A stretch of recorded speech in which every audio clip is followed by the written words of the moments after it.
Good evening, Gonzo. Good evening, and good evening. I don't know why I said it 3 times, but good evening for the 4th time. Or good morning or good afternoon, depends when you're listening to this, or you're watching on YouTube or iTunes. It depends. Gonzo, a lot's happened since we last sat down. Kleenex have removed the word man size from their tissues.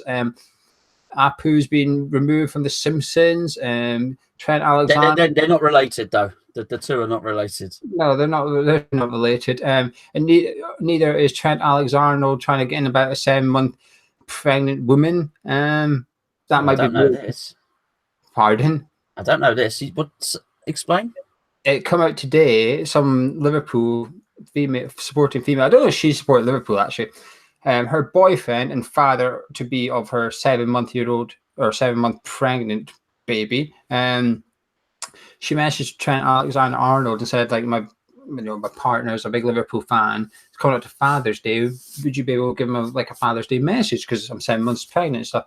He basically said, "I've got Snapchat." Jenny, it is. Thank you. He basically just said, "Fancy it?" She said, "I'm 7 months pregnant." He basically said, "I don't really mind." Oh, and then the conversation went on though. You have to have a look on Twitter. You can't miss it. So what happens?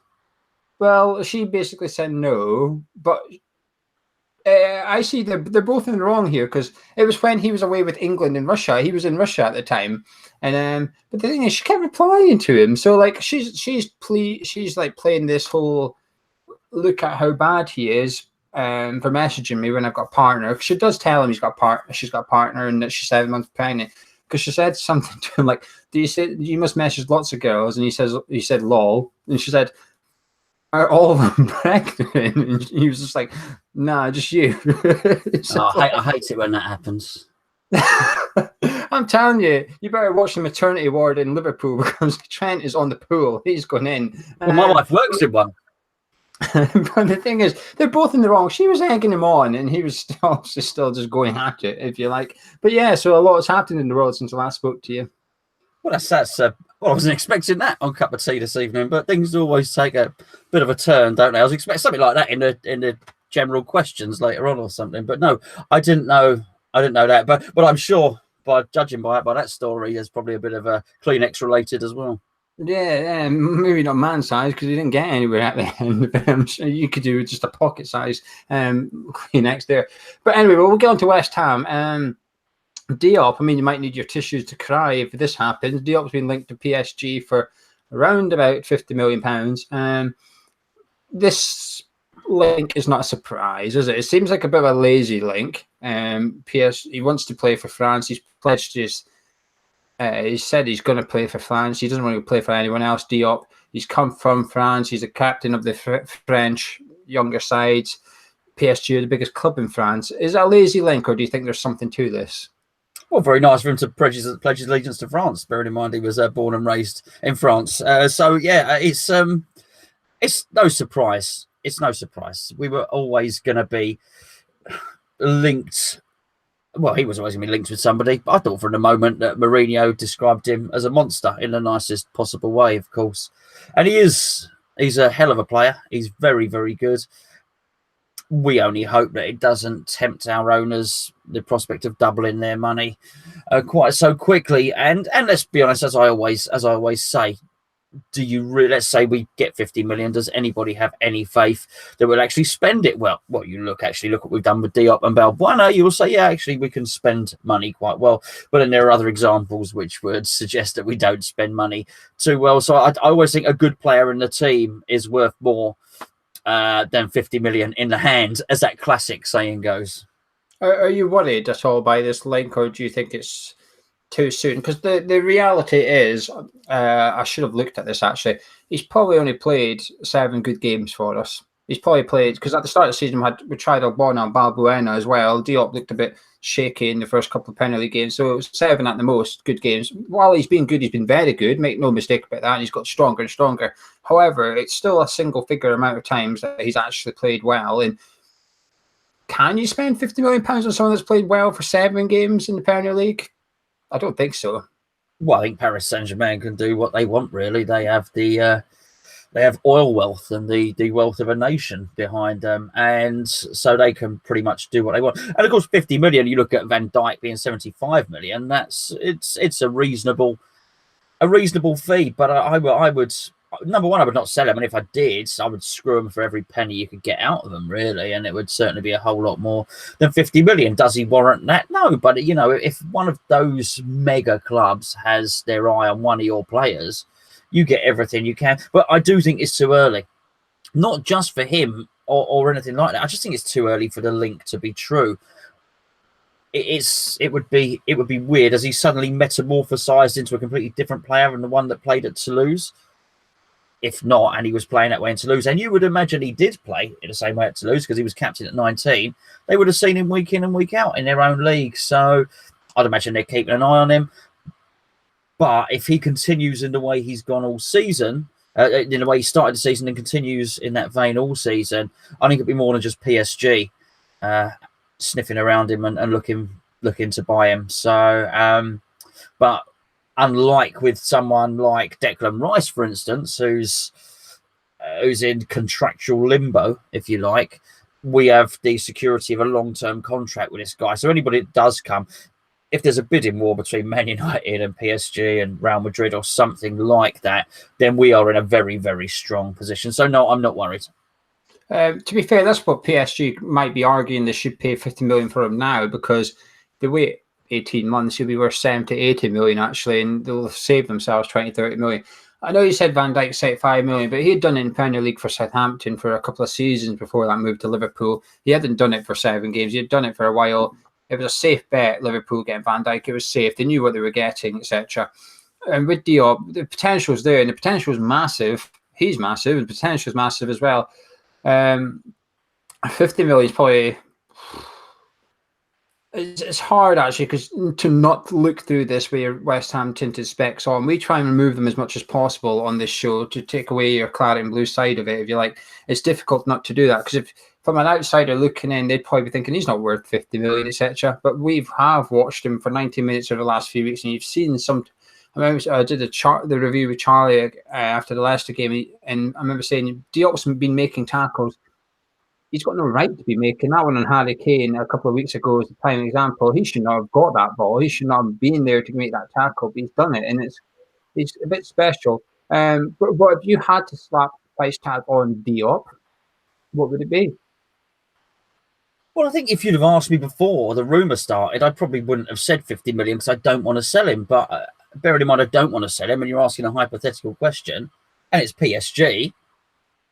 If they were bidding 50 million, I would be thinking, you want this guy. If your opening bid is 50 million, I would say to him, you're going to have to break the world record for him. Why not? I think 50 million is a fair price for both parties. It's five Hugels, mate. It's 5 Hugels. That's what we get. For now, he's played well for 7 games. So if you were to double your money and a little bit more after 7 games, you've done all right. Come January, if he's performed well over the next 10 games between now and January, then his price will obviously go up a bit more. And if come May, he's performed really well all season, he's our hand of the year, then his price goes up a little bit more. But today, while we're sitting here, I think 50 million is perfectly fair. The big question and problem is, how do we replace him with that 50 million? I don't know, but then again, I didn't know who Diop was before we signed him. I certainly didn't know who Balbuena was before we signed him. Yeah.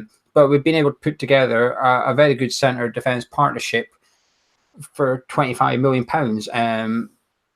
So with that 50 million, could we go and replace it? I don't know. Possibly not. But there'll be more to come on this one. There'll be more clubs do come in for him, like you said about PSG and you said about Man U, because Mourinho's apparently going to be getting a bit of a war chest in January to try and make amends at Man United. Should he still be here? But there's one player we have been linked with. What you actually spoke about, what interested me there was, do you know how you said if PSG comes in for 50 million, they really want him so you can squeeze a bit more? Did you see that story? I think it's probably made up, but it does make me amused. It did amuse me, but apparently the Shakhtar manager said that when Man U wanted Fred in the summer, they were hoping to get about 30 million quid for him. And Man U bid 60 million quid, and they just fell off their chair laughing. And they said, well, if they're going to pay 60, they'll probably pay 65. So they said, come up, 65, Man U come back with a 65 million pound bid. So it does go along with maybe not your theory as such, but there is something in that. If a club comes in with that much money, you will get an extra 10-20% out of them just by asking politely. So yeah, we'll do a deal with you, but a bit more than that, please. All you have to do is look at us with Anderson. I suppose we went with 25, and Lazio said, "Oh, West Ham's willing to pay 25. You must really want him. 40, please. Thank you very much." And we were like, okay. Oh, listen, I did it with a camera last week. I sold out our lovely camera. I sold on eBay last week. You know, and I put the thing is, you can put a starting bid, then you can allow people to make an offer between such and such and such and such. And somebody came in with a bid that was 150 quid more than I was hoping to get.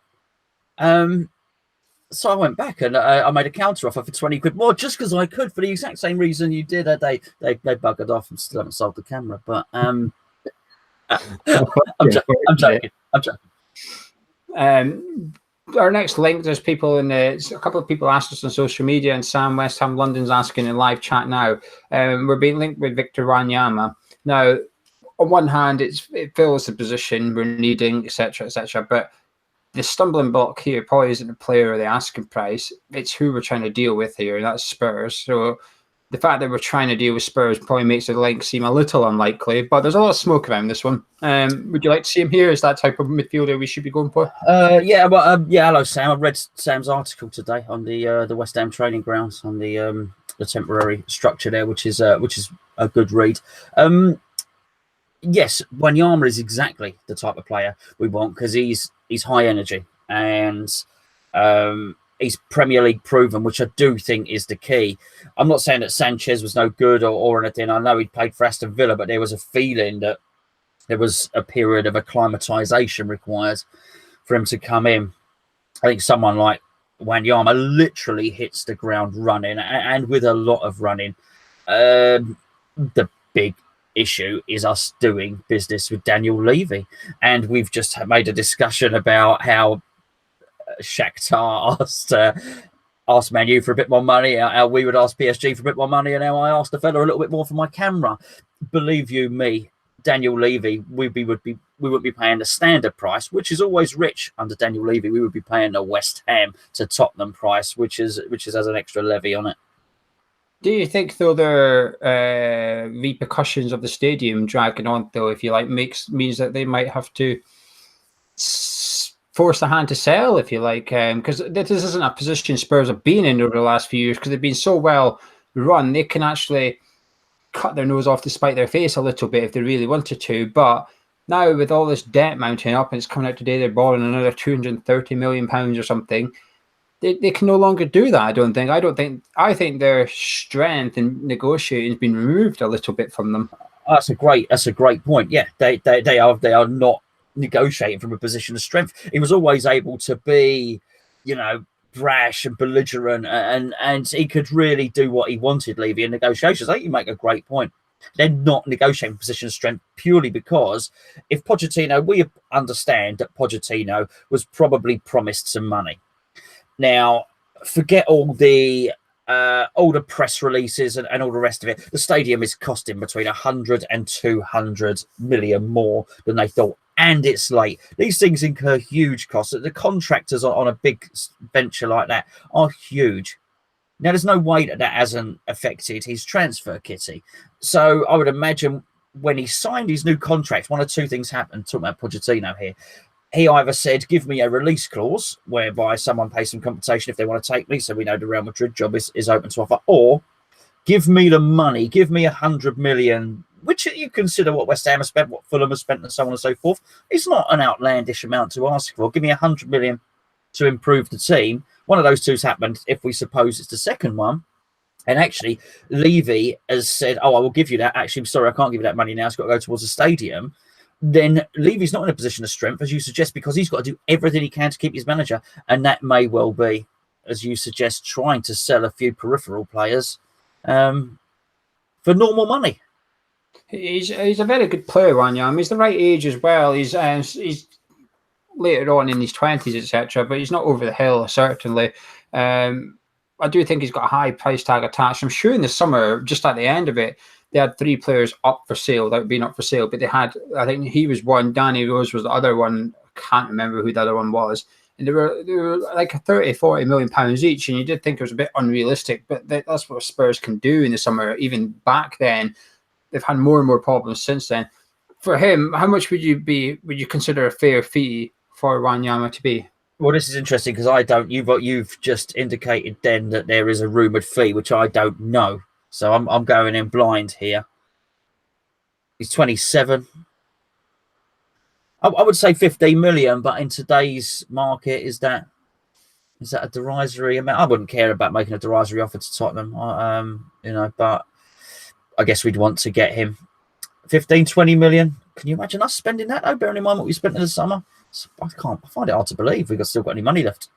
Yeah, I don't know how much the rumoured fee is, by the way. I don't know. I would say about £20 million would be correct as well, considering who you're getting, his experience. And you talk about a tax by dealing with Spurs. You get tax for buying a Premier League player, don't you? So you've got a little bit of that on top of there as well for 20 million. He's a safe purchase, but I don't believe we've got 20 million to spare, though. I just don't believe we have 20 million pounds to go and get this guy. I think if we were to go try and approach to buy him, I think the deal would be a loan until the summer. I think we would get told where to go if we tried something like that, to be honest. And to be honest, it's quite right, actually. If you were to approach a club for a player like that, because he is still playing for Spurs, not starting every week, but he's coming off the bench quite often. So he's a reasonably important squad player. That'd be like someone like, I don't know, Cardiff coming up to us going, can we maybe loan Michail Antonio, please? You'd laugh at them and say, no, you cannot. He's 20 million. If you want him, stump up. You're not loaning anyone. Piss off. So it just wouldn't happen. I can't see this one happening, unfortunately, because of the price tag. But it would fill the void. And I actually think he's a first 11 player, because all summer we spoke about defensive midfielder. We've got the answer in Declan Rice there. But the problem is, if our Declan Rice gets injured or suspended, we've got no one to step into his place at all. And actually, we're playing 3 centre midfielders just now, which is okay. But it would be nice to have 2, instead of having 1 defensive midfielder and 2 centre midfielders, it would be nice to have 2 defensive midfielders and push the centre midfielder up into the number 10 role and do the traditional 4-2-3-1 rather than the 4-3-3 that we're currently playing at the minute. He would create a load of options for Pellegrini, actually, that £20 million purchase, if it is 20 million. Another centre midfielder we've been linked with January, Gonzo. It's not gone away. It's been here for the last 2 transfer windows. Ruben Loftus-Cheek on loan, but shortly after this rumour come about, he went and bagged the hat-trick for Chelsea. Yeah, it's amazing, really, considering his stock had really risen in the friendlies leading up to the World Cup, but then the World Cup as well. I thought he came out with credit, as the whole England team did as well.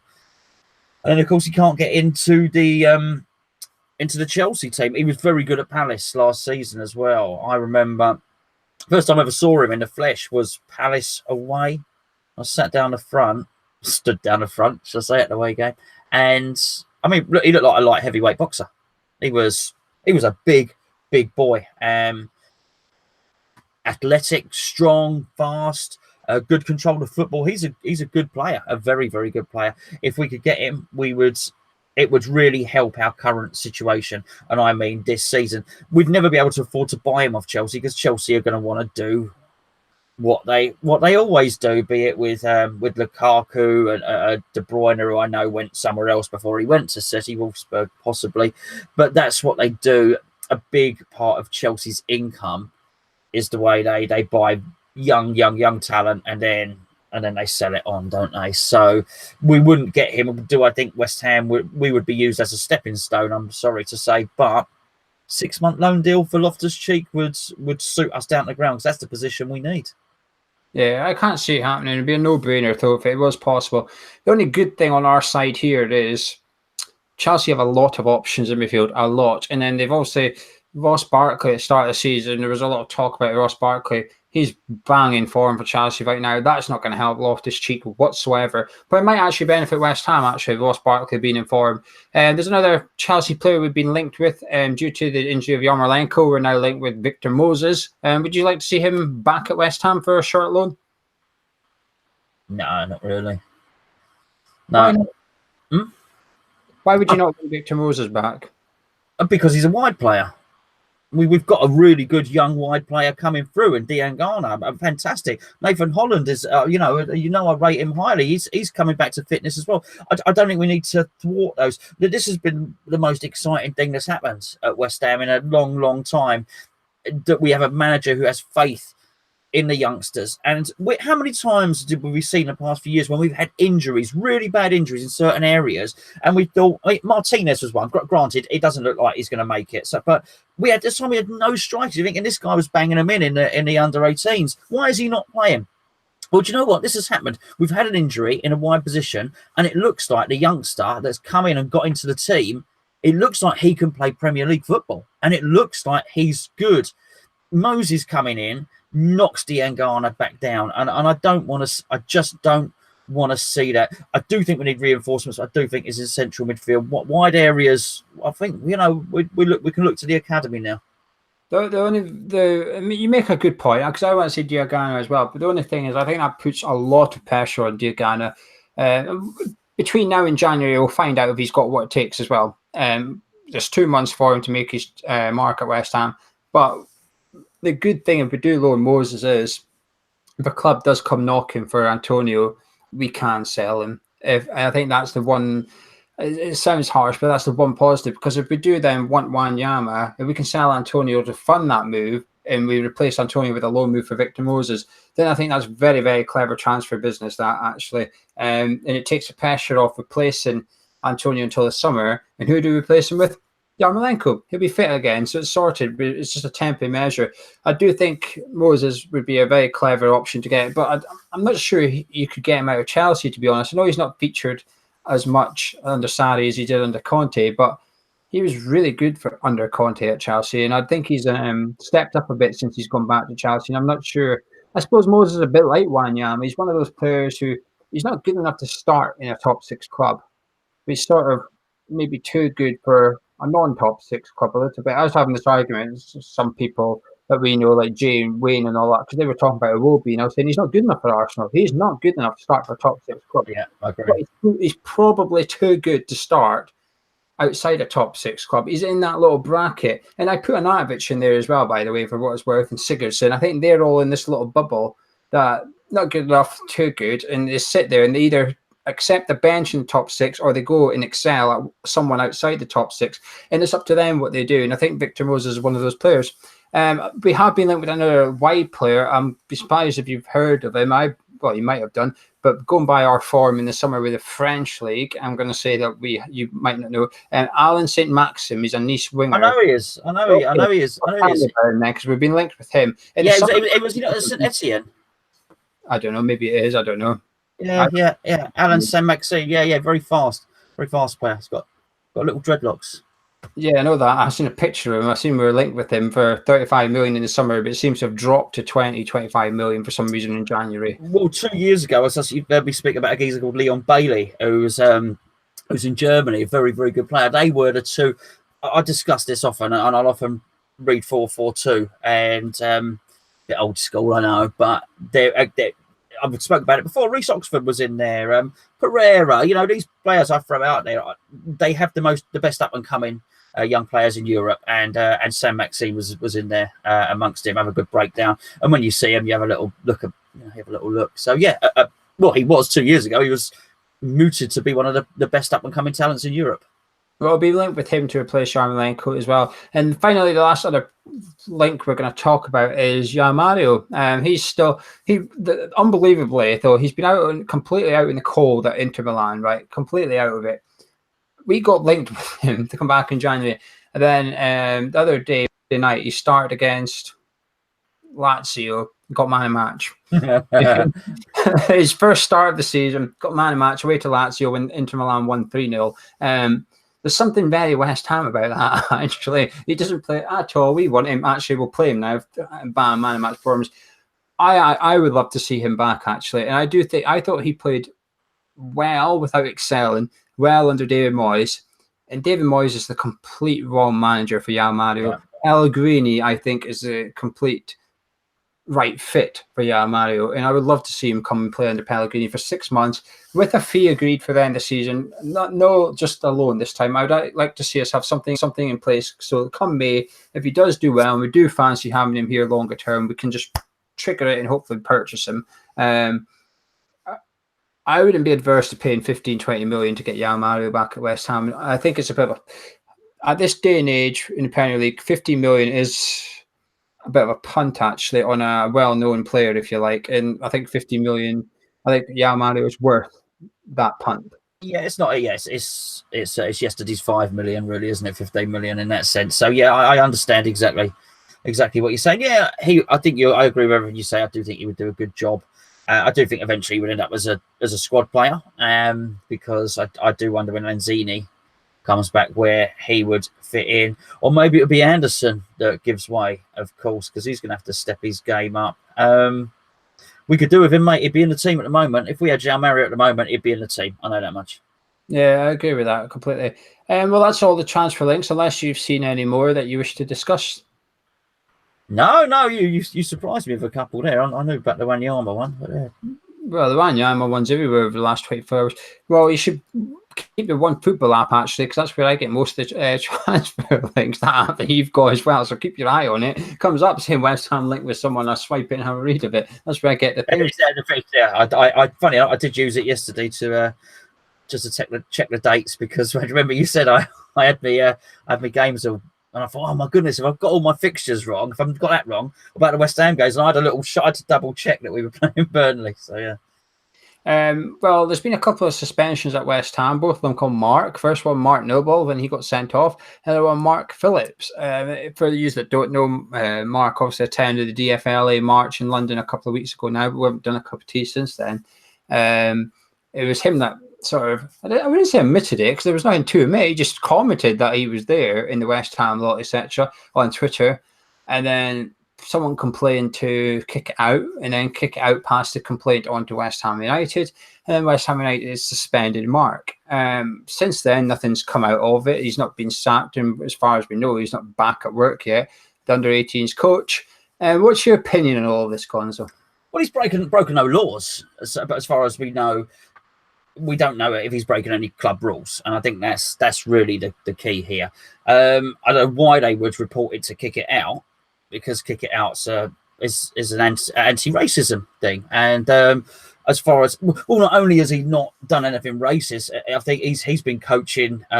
He's having to go away, done courses with young African players, and he's gone to Africa, hasn't he, to help. He's done work, a lot of work out there. So actually, I think you can't tar a whole man's career and a whole man's work because he went on a march. And I think that the march was an anti-extremism march, as I understand it. I don't know an awful lot. What I would say, he was naive to go on it. And here's my point. I don't think anyone is going to argue about anti-extremism. No one wants extremists. Do you know what I mean? The march was against the Manchester bombings and all that sort of thing. No, nobody's going to argue about that. But you do know that there are going to be a certain few people that are going to attach themselves to that, which might, listen, there could be 10,000 people on the march. It might be, 9,990 of them are going there, but there might be 10 that attach themselves with it. And I think, bearing in mind, he was at the club, I think, number one, he might have been naive going on it. I think, number two, he was certainly naive to tweet about it if he did go on it as well. What I would say, though, about that, and this is what annoys me about the press on this and about the way the press go at it. This really annoys me. Now, as we say, that's the main reason for going on the march, and some bad elements attach themselves to it. Now, if you remember, there was it was a pro-EU march. Now, people might remember it. It was the one where Eddie Izzard dressed up as a woman and had the pink beret on. If anybody remember that, Eddie Izzard, and he had the big EU flag with the with the stars on it and the blue flag. At that march, right? And we're getting a bit political here, but I was stay on it for long. At that march, most of the people were marching because they didn't want to they didn't want to leave the EU. They wanted to stay with the EU. So they were there for their own personal political reasons. Nothing wrong with that at all. They wanted to stay with the EU. There was a group of people there who were holding up signs saying "death to all white men," which is clearly purely racist. Now, what do we attribute everybody that was there for reasons of staying in the European Union? Do they all think that?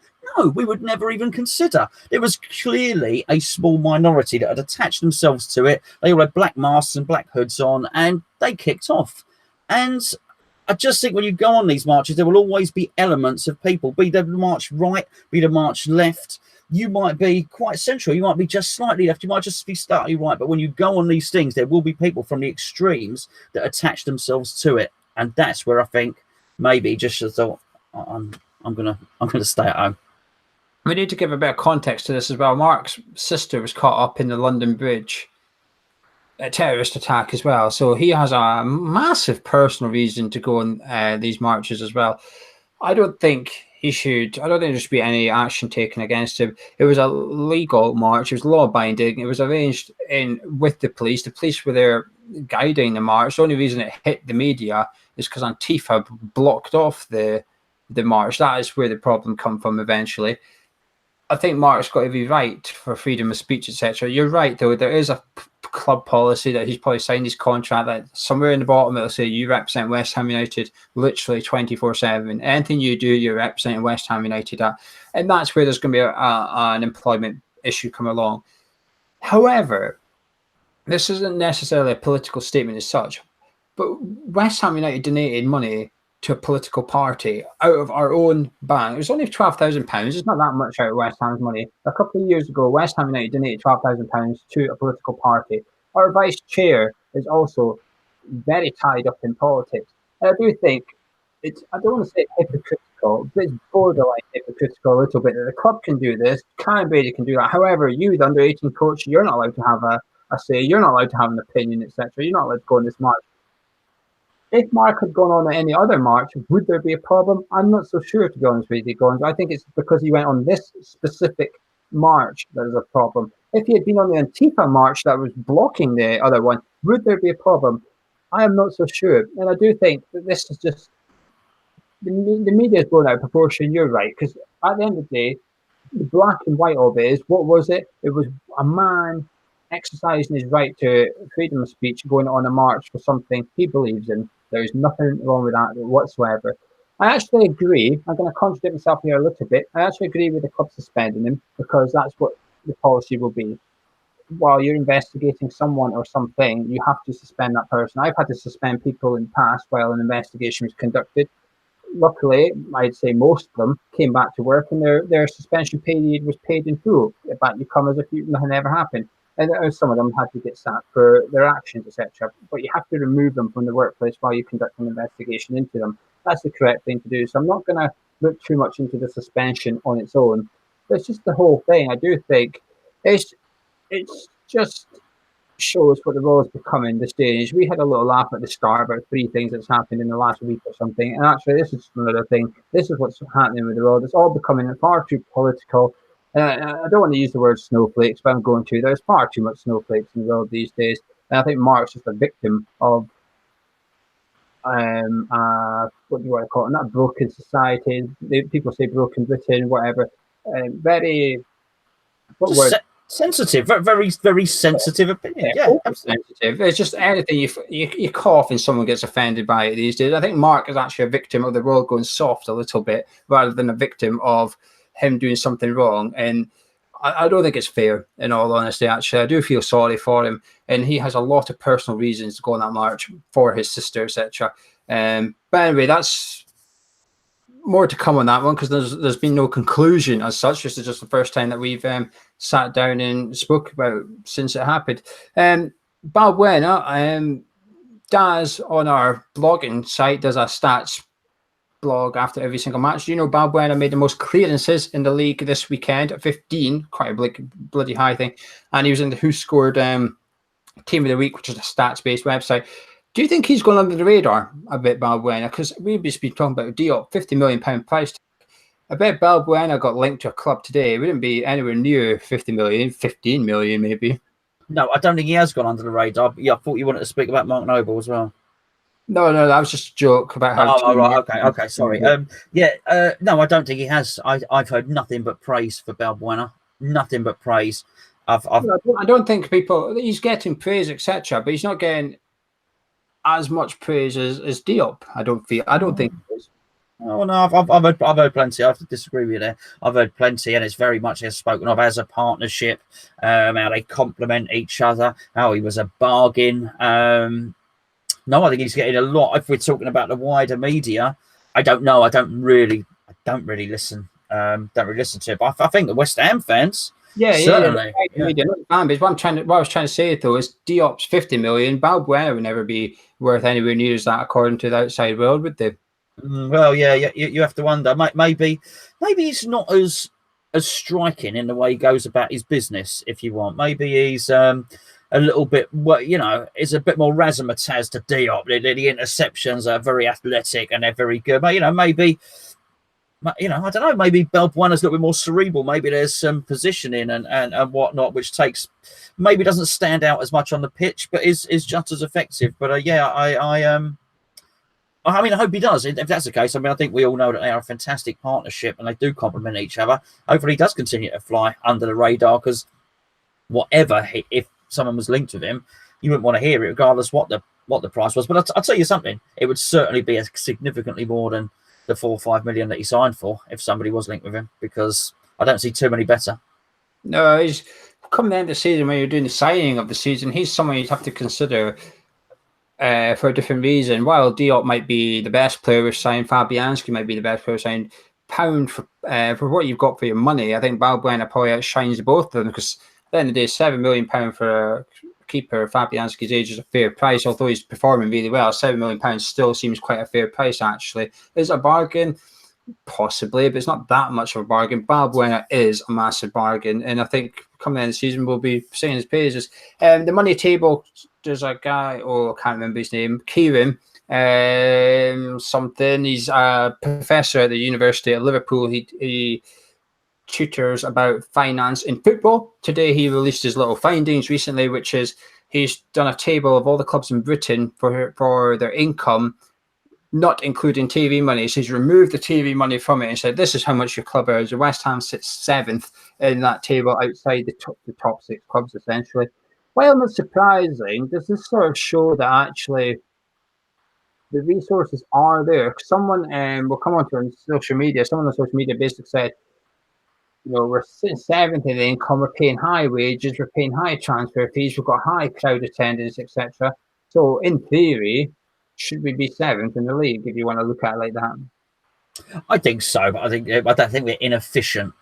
So that doesn't come as a surprise to me. We've always, if you look back at what we were spending on Sam Allardyce, I remember at the time Sam Allardyce on $3 million a year, we were all saying he was the 13th highest paid manager in the world, if you remember. When he was with us and we were in a championship. So we've always had money there for so long. Terence Brown, just he was the bad guy, wasn't he? But there's always been great support at West Ham. We've always supported it well. I think we buy a lot of shirts. I think a lot of the West Ham stuff is, you only got to look at what all the West Ham fans have done to, with the fundraising for Isla, and we're good at supporting the team. We're good at supporting West Ham causes, and we are yes, we're not deluded. We don't think we are one of the top clubs, but we do rake in and make quite a lot of money. But I just feel we're inefficient with that. The money that we have generated over the years could have been put to a lot better use, and even still now, I think we're inefficient with it. I think there's a lot of wastage. You don't have to look very far back and look at what we were paying people like Zaza and Toure and people like that in loan fees. We just seem to waste a lot of it away. So how nice it is, I think, to be talking about people like Balbuena and maybe increasing our money on Diop if we were to sell him, because in the very, very recent history, there was a time, particularly after with Abraham Grant and then Allardyce, and there was a period of about 4, 5, 6 years where it didn't look like any one of the players we purchased increased in value. I remember doing writing blogs about it on Hammers Chat, and hopefully that's changing, but there's still a lot of work to be done. I still think we're inefficient in our spending in a lot of ways, but at the moment the focus is on the LS185, who are even more inefficient with their money management than we are. Anyway, you ready for some question time? Lovely. We will start with Twitter. At English Hammer. But to be fair, we need to. Right. How do you pronounce it? Do you pronounce it scone or do you pronounce it the English way? Scone. No, scone. I've always said scone, but listen, people want to say scone. That's fine. Scone. I say scone.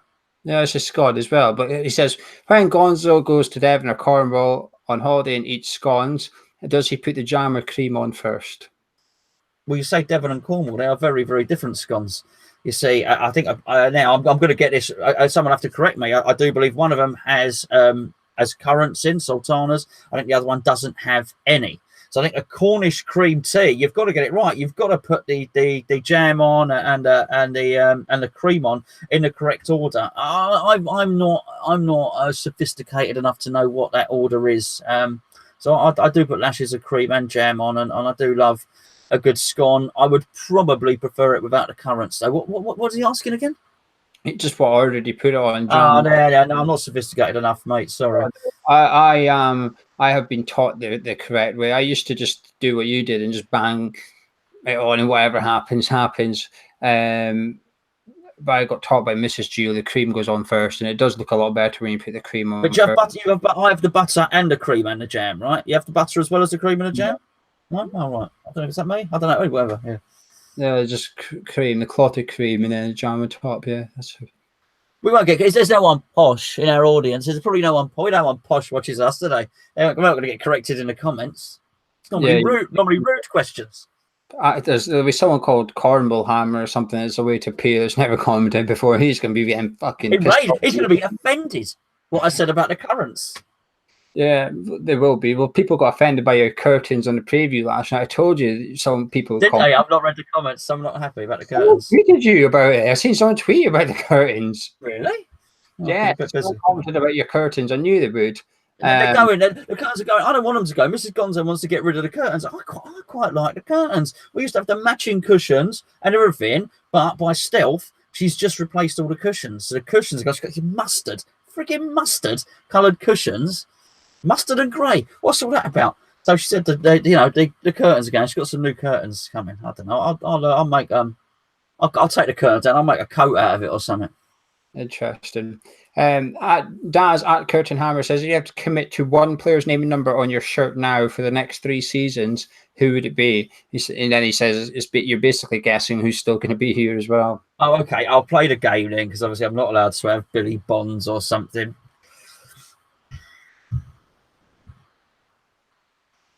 Diangana. It'd have to be Diangana. He's still going to be here, isn't he? Well, actually, it costs a lot of money. That I'll have Reed because he's still going to be here. He's not going anywhere. No, I'd probably get Noble. He's not going in. Noble's not going anywhere either. I'll have Noble. There's been a few people ask questions about the Burnley game and the Spurs game. We've already done our Spurs preview. It's on the channel. Go check it after this, and we'll have the Burnley preview up on Thursday night as always. So come back for that one. Ken Oldfield says, "What is the problem with Anderson?" And as someone asked in the chat actually just now, I wrote his name down. Let me just grab it. Daniel Baines says, "How much would you pay today for Anderson?" 2 interesting questions, I think. Oh, okay. Ken, Daniel. So Ken, what is the problem with Anderson? I think we would like to know that. I think it is maybe finding the Premier League a little bit too rough and ready. I think he's finding it more athletic than he thought. I will bore everyone if I give my analogy about his trick again, but his main trick is not working. That's the problem with Anderson. I do think the next best thing he does is probably his passing, so he's possibly wasted out on the left. I'm not seeing him dribbling past loads of geezers and crossing the ball in, so we might as well move into the middle. Daniel, if you'd seen him so far this season, I think he'd be 15, 20 million, wouldn't he, tops? Yeah, I agree with that price tag. I think he's just lacking confidence. There's been bits and pieces I've seen of him over the whole season. And when I say bits and pieces, it's maybe 1 or 2 moments in a game. Sometimes it's no moments in a game. But there's 1 or 2 passes I've seen him do. There was one at Anfield. I remember him doing it at Anfield in the first game. It was a pass I think probably only Lanzini would have been able to do in our team, actually. And it was just a little one. but it was nothing fancy. It was just the way he's seen the pass. He squeezed it between two defenders, and it caught Arnautovic by surprise because Arnautovic was meant to run onto it, but he was a bit flat-footed to go get Arnautovic. And I just thought, okay, this is interesting. The fact that he's seen that is quite. And there's been a couple of times since he's done passes that it looks interesting. Against Man U, he was flying against Man U. He got his goal early on. And that was a £40 million Anderson against Man U. He was trying through balls, he was trying the passes, he was taking on his player, and I thought, wow, this is it. But against Brighton and Leicester, etc., he's got that invisibility cloak on him, doesn't he? He don't want to be on the pitch. He doesn't want to be seen. He puts it on and just sits there. But when he takes it off, he's a good player. And the reason you get it off him is by confidence, I think. Because when we saw him against Spurs, you could just tell that 3 corners he took, wham, there went some confidence, bang, another cleared by the first man again, more confidence seeped out of his body. And the third time, you could literally just see him go, oh. You could see his whole body just crumbled. And from then on, there was no point. He might as well just gone off the pitch then, because that was not Anderson on the pitch. It was Anderson, but it was just a shell of a player, because he wasn't going to try anything. And when we played Leicester on Saturday, there was a couple of times we were counter-attacking, and he played the safe option as soon as he could. He passed to someone's feet, and that was it. There was no knock at 5 yards in front of Antonio and let him run. It was to Antonio's feet. It was almost like he was getting his pass completion rate up. He was just keeping the ball. And it's a shame, actually. I've been quite critical of him, and I will be quite critical of him, because I don't think he's living up to his £40 million mark. We just valued him at £50 million for a reason. But I do think there's a player in there. I think the only way we're going to see it is the confidence. But I'll tell you what, I think Lanzini can get that out of him, actually. Someone like Lanzini might be able to play within 10 yards of him for most of the time we're in possession. And that he needs a partnership, I think. I think he needs a partnership. Him and Arnautovic is not a partnership. I'm sorry, but they play far too far apart for my liking. And I don't think they're on tangent with one another, them two. And I don't think Anderson and Masuaku has got that about it either. He's not got a partnership yet, and I think he needs one. And Lanzini, I'm hoping, could be that answer. Phil Trott at Trott Phil says, do you think this time next year Diop, Rice and Arnautovic will be at West Ham United? And if you had to sell one, which one would it be? Oh, that's a bit of a tricksy question. Yeah, well, I don't like these boring ones. You know, I do think they will all be with us. If I had to sell one, it would probably be Arnautovic, because his value will be at the peak of whatever anyone offers for him, and after that, the money is only going to get less and less and less. If Arnautovic stays fit, I think we still get 40-50 million for him, but then every season after that, it goes down. I think the other two, their value just keeps on going up and up and up. I agree with you. I think all 3 will be here. And if I'd sell one, it'd be Arnautovic. I was willing to sell Arnautovic in the summer, if you remember, because when we spoke about 50 million, I think you can replace. You know how we spoke about we couldn't replace Diop for 50 million, or would we struggle? I don't think we'd struggle to replace Arnautovic for 50 million. In all honesty, there's a lot of options out there to replace Arnautovic for 50 million. So that's who I would sell. At the insurance, the Hammers fans. Yeah. I feel bad actually, because he tweeted us last time telling us his name. Because I think you've forgotten it. I have. It's a short name, actually. It's a short name. I think he's only got 5 letters at the most, but I have forgotten it. So he's going to have to be national insurance number for another week. Sorry, man. So this is a tricky question. He says, aside from your own, what's your favourite West Ham podcast / YouTube channel? Funny thing is, I just don't. The one I listen to is more than just a podcast. I say that, but I even that I don't really get to listen to a lot. I just don't have any time doing this. I've got 4 kids, 3 wives, a couple of girlfriends. I've got a business. I just don't have the time to watch them. And you know what? Sometimes, even if we've not done a video, like I said last Thursday, I wasn't around, I'm sort of struggling the next day to catch up on our own Hammers Chat videos. Also, I like loads and loads of sport. So I'll often put on a boxing. I really like boxing or a mixed martial arts podcast or something like that if I'm able to get my phone on. Because of my family situation as well, when I'm not doing Hammers Chat and I'm not working, my missus would get really pissed off if I started putting West Ham. Could you imagine if I started putting post-match pint on the telly or something like that? She'd go, "Oi." So I almost to have an easy life. I just don't watch any other West Ham stuff. As I say, I will try and catch up with Nigel and Sean and more on just a podcast as and when I can. But even then, I will download it onto my phone, and it might take me 4 days to get through the hour, if you know what I mean. I really struggle to listen to anything else, to be honest with you. The Hammers Chat second channel is something I enjoy. I enjoy tuning into that one because it's good. So I know, but West Ham Fan TV, I watch. I don't watch all their fan cams. I've got the ones that I don't like that go on fan cams, and I've got the ones I do like. So I pick and choose which fan cams I want to listen to, and I don't listen to the people I don't like on there.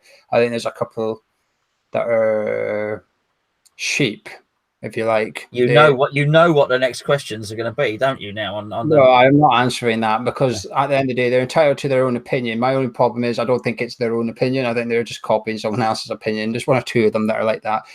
Not the West Ham Fan TV boys, by the way. The people that are guests on the fan cams. I like West Ham Fan TV anyway. Post match pie, midweek musings I really like actually. The West Ham Way podcast I listen to most weeks, but sometimes life just gets in the way and I can't catch up with it. I'm a bit different from you because I travel.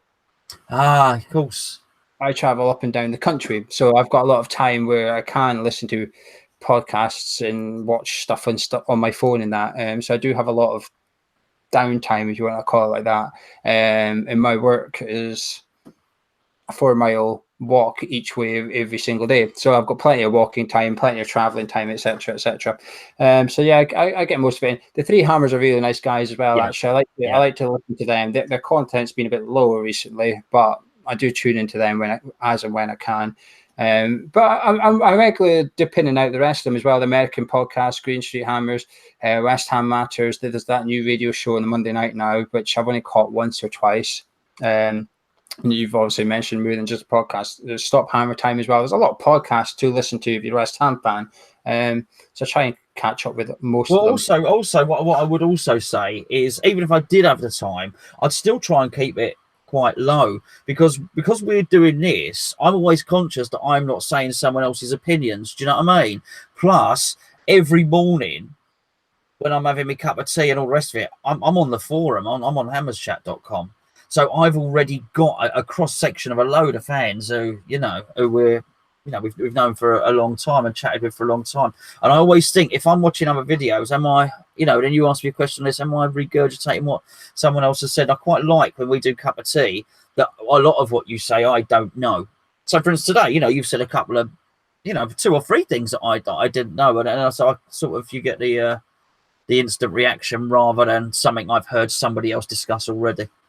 Yeah, I missed the News on Mother Brown ones. I'm not going to lie, I do miss those podcasts. That's actually the first West Ham thing I started watching or listening to, the News on Mother Brown podcasts. I used to listen to them every week. So that's the first thing that's, I suppose, in a way, that got me into online, if you like, on West Ham media. Scotty D_WHUFC, Scott says, would you rather be married to a 10 with a bad personality or a 6 with amazing knockers? Trent Alexander-Arnold would rather be married to someone that's 6 months pregnant, I think. But you're thinking way too much for the right. Well, I wasn't expecting that. The first one. I guess the first one. What, a 10 with a bad personality? Yeah. Listen, they've not given me a lovely choice, have they? Let's be fair. They've got not given me a choice of loads of good stuff. Whatever I choose is going to be bad, right? Okay, well, let me change this question. Would you rather have a 10 with a bad personality or a 6 with an amazing personality? Oh, 6. Yeah, I would go the same. You got to spend time with these people, as I've already said. You got to live your life, and you've got to have a harmonious life. If you don't have a harmonious life, you don't get allowed to go to the football. That's why you're doing these all the time, because you don't want to spend time with I think out for an hour. No, I'm the same. Personality is a must for me. You'll be able to, if someone's personality is a 6, and you might as well just file for a divorce now, mate, because eventually you're just gonna you just bore each other. Yeah. George Carby says, have you taken anyone up the Shard this week? Well, he's not talking to me. Well, I don't know if he's meaning euphemism or no euphemism. It was my anniversary at the weekend. There's the answer. I took the missus up the sandbanks. Oh, Jesus. No, it's a no from me, unfortunately. No Shard action for me this week. At Curtin Hammer, Daz says, is it time to try and cash in on Ogbonna? He says, and replace with a younger prospect, there's not much chance of him getting back into the side apart from injury. Yes, I would agree, but injury is one hell of a reason to keep somebody around because we get lots of injuries, and he is a really good defender. So I'd probably keep him around. But if we could get somebody like Balbuena or Diop in, then maybe. But he's not a bad guy to have around, Ogbonna. I'm not desperate to get rid of him, that's for sure. No, you need. If the only reason he can't get into the side is because the two are performing really well in front of him, that's not his fault. That's just what it kind of is in a way. But there's no shirt up for grab. He could have a 10 out of 10 tomorrow night. He still does not start against Burnley because of Diop and Balbuena. But as soon as one of them starts slipping up, he needs a very good centre back to come in. He is a very good centre back, in my opinion. I think we're sort of blessed a little bit to have someone so good as our third choice centre back, and have Winston Reid still in the books. Now, he is a bit crocked, but Winston Reid, back in April, you'd say, Winston Reid was considered our best centre-back, if you like, not that long ago. All of a sudden, he's fourth choice. So I wouldn't say, but saying that, every footballer's got a price. So if someone come in with £15 million bid for Ogbonna, and I'd say, yeah, sell him. But you'd probably have to spend all to replace him. So it's 6.5 a dozen, really. Tom Down says, West Ham to win a trophy this season guaranteed, but you have to have a night with a ladyboy. Yes or no to the night with the ladyboy? Oh, not well, just dinner or something. I'm taking it. Yeah, well, yeah. To win a trophy dinner, if there's shagging involved, we would have to continue our barren. So, I think you're taking the ladyboy up the Shard, to be honest. Then West Ham are not winning a trophy for a considerable amount of time. No, me neither. Pellegrini, no Pellegrini. There's no trophy. Tom is a bad man.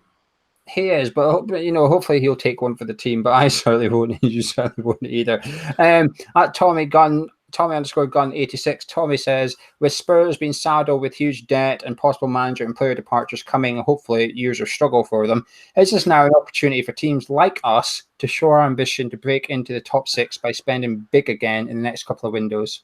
Tom was smiling when he typed the first part of that. I can imagine him with glee talking about the demise of Tottenham Hotspur.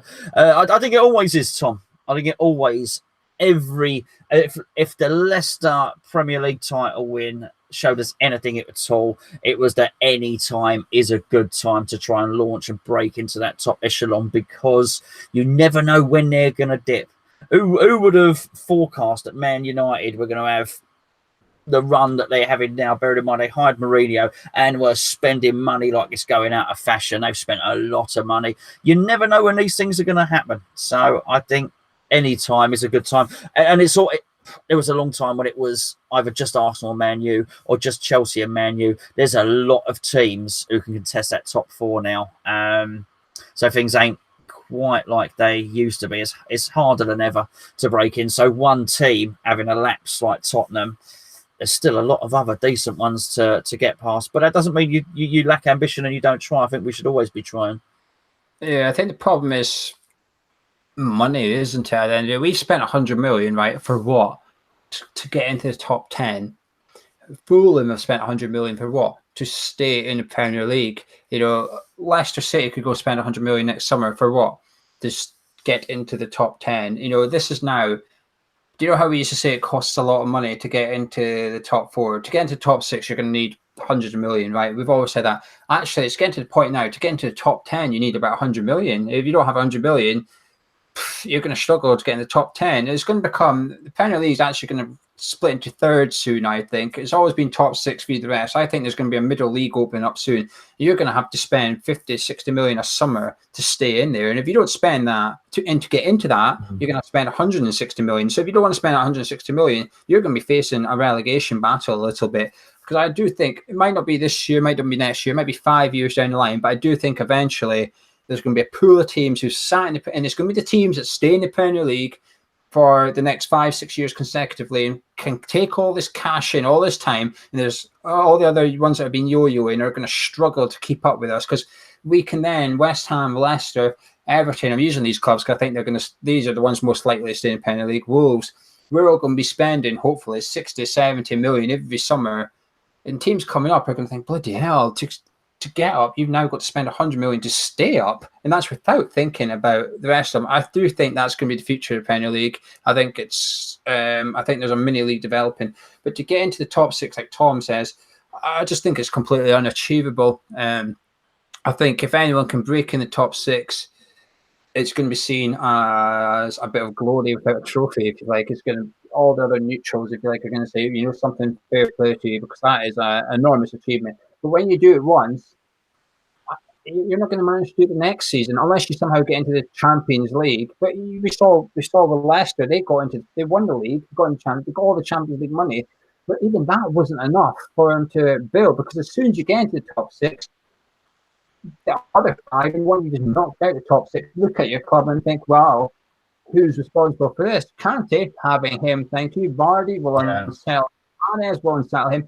Mahrez is now doing the business for Man City as they're running around the title. If West Ham were to get into the top 6, the first thing that would happen is a bid for Diop. The next thing that happens, a bid for Declan Rice. The next thing that happens, I don't know, Diagana somehow blossomed. He'll be the next one on the list. Our players will then become top of the list for the other clubs, etc. We'll get henpecked, and we'll be left with a decent amount of money.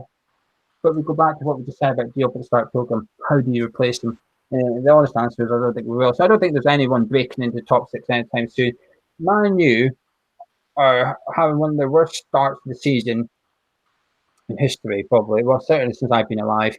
They're still going to finish in top 6 in May. I've got no doubt about it. They're still going to get in there come May. They'll still be there. And that just shows how bad they are, but they're still too good for the rest of us. Now moving on to some YouTube live questions. Chris Alfie says, guest attendance for tomorrow night. Oh, good question. The thing is, you're going to get how many tickets are sold, not the attendance. Here's the problem, and we will never get the proper attendance figures. But I will give you the attendance tomorrow, which is going to be 38,000. I'll say 45. I think that will be. Well, the thing is, tickets sold though. It's a cup game, isn't it? So, like, maybe, yeah, okay, all right, fair enough, yeah. Oh, yeah. I'll still go south of 40, and you go north of 40. Yeah, okay, I'll go 45. Mark Paddish says, would you recall Fernandes? No, we can't recall him. I could be wrong, but my understanding is there's a fee agreed with Fiorentina. So if they want him in the summer, they can buy him. And if that's true, we can't recall him, because it's a bit like Lanzini. That Dubai club could not recall Lanzini because we had that fee agreed with him. But if you could, hypothetically, would you recall? If we could, I would, yeah. So would I. Remember, I told you in the summer, I said this was a stupid decision. Whoever decided to loan out Fernandes, you know, it's Pellegrini. I will criticize Pellegrini here. Whoever decided to loan out Fernandes was not thinking properly, because he is a good young player who's capable of playing football the way we want to see football played. And we loaned him out. And I remember saying to you, we do not have a replacement for Jack Wilshere in the squad. That is our most liked Wilshere player. And we just loaned him out. And what happens? Oh, Wilshere's injured. There's a surprise. And who's the best replacement for him? He's in Italy, and he's having a good season by the sounds of it. And it sounds like he's going to be making his move permanent in the summer. I just think it's one of those deals we're going to look back and think, well, someone balls that right up, didn't they? And someone has balls that up in the summer. John Hunt, forgot about this news, actually. Billy Bond stand. Karen Brady confirmed to the London Assembly that the East Stand is being renamed after a legend, although she didn't confirm whom. We can all take a wild guess that it's Billy Bond stand. About time for you? Yeah, I mean, to be fair to the club, we know from when we have meetings with the club, you know, they've been asking to do it for a long time, but Billy's a very, very shy man, and he didn't, anyone that knows him, you know, he didn't want all the fuss to start off with. So I can only imagine that they've managed to get him to agree to it because you wouldn't do it. Would be crass and rude to do it without his agreement. But I know for a fact the early part of it when we was first started to move, he didn't want the fuss. But he deserves it. He is a proper legend, and I mean, I not feel sorry for, but there's a whole load of people who never got to see him play, who he is just a name of the club. And you see the photos, and you'll see people. I never got to see him play. Yeah, I mean, you'll see some archive footage, and I mean, Billy Bonds was a hell of a player. It's not just you look back and see how many appearances he made for us, but you know, there were times when you looked at him and he would have been the best centre back, right back, or central midfielder for our club. He could have played any position. He had so much energy, he had complete drive, complete will to win. What an absolutely fantastic player. And would he make 700 odd appearances for West Ham? You know, he deserves it. I could be wrong off the top of my head. I think he played 799. Oh, I can't remember. I do remember. I remember him getting it. I remember him.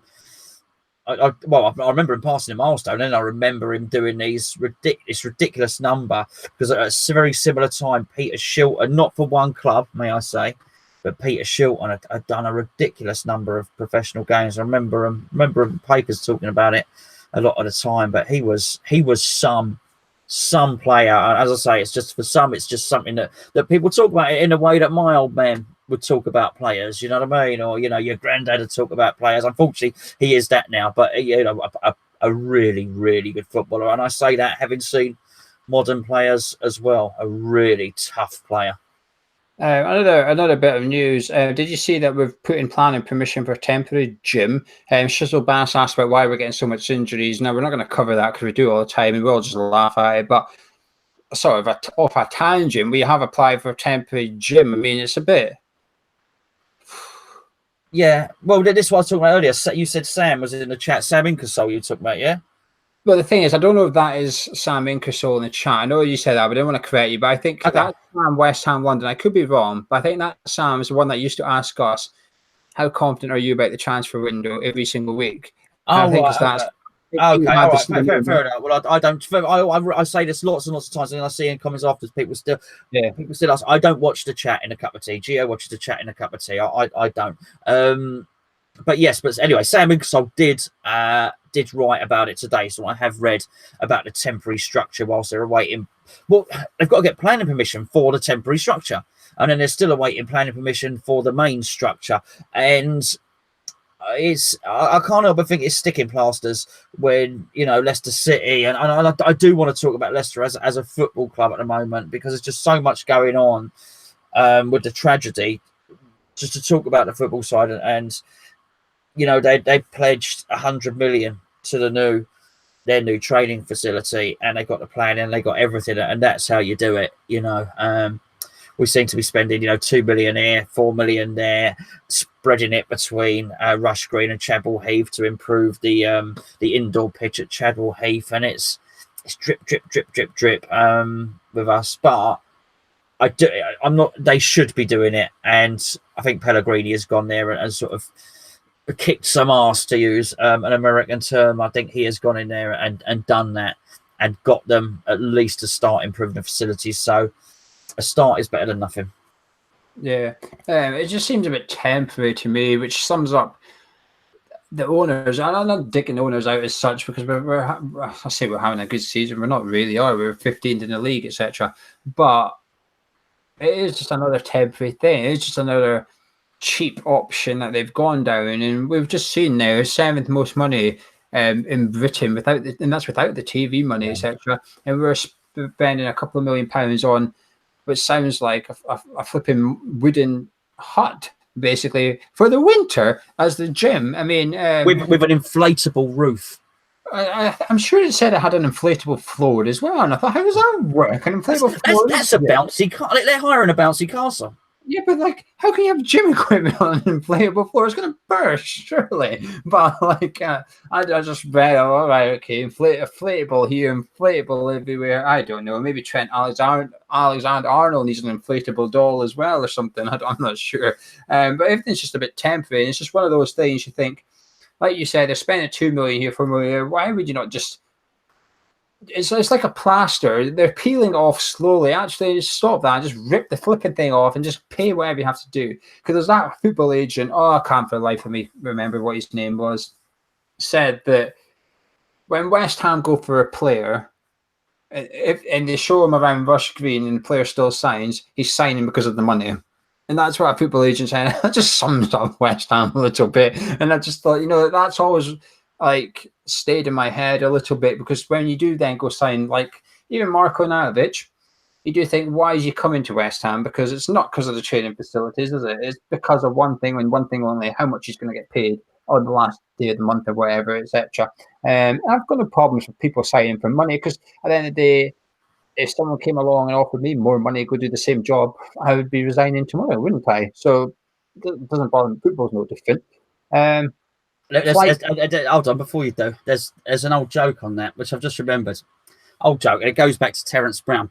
And Terence Brown's up in Upton Park. He's up in the director's box. The stadium's empty, and you can hear this slap, slap, slap, slap, slap. He's thinking, where's that noise come from? There's nobody around. The only person that's around is the groundsman's there pushing the lawnmower. And as he pushes the lawnmower down, it goes slap, slap, slap, slap, slap. So he thinks that maybe the lawnmower's broken. So he walks down to the pitch. Terence Brown sees the groundsman. He said, well, the lawnmower's making that terrible racket. And he went, no, the lawnmower's actually fine, Mr. Chairman. Carries on pushing the lawnmower. Slap, slap. He actually sees that the groundsman, the sole of his shoe has come away from his boot. And as he's walking, it's going slap, slap, slap. Terence Brown says, hold on. He said, this is West Ham United. We are a quality club. I am not having my groundsman walking around with the sole of his shoe flapping against the bottom of his foot. He takes out a roll of £50 notes, take off the elastic band, ties the elastic band round the shoe to keep the sole from flopping up. Well, there you go. There's story time with Gonzo. There you go. But it's always the point is it's a 20-year-old joke or more that West Ham just never spend money, and nothing's really changed. No, nothing has changed. To keep with the West Ham is West Ham trend, earlier tonight the club put out an article saying like Fedvix says this is a big game for me, and that was obviously because he's away play, or if he does start, he's away play Spurs, his former club, etc.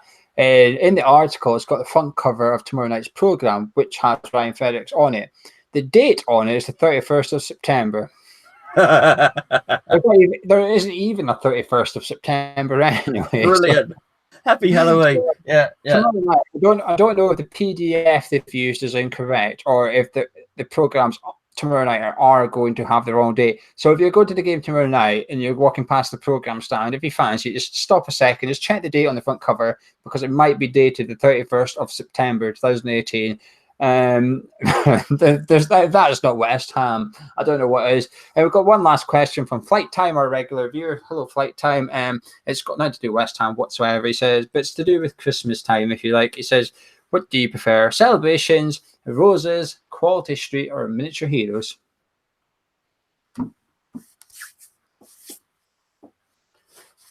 Oh, it's not great for the podcast, is it? These long pauses. But this is a pivotal moment. This is a crucial question.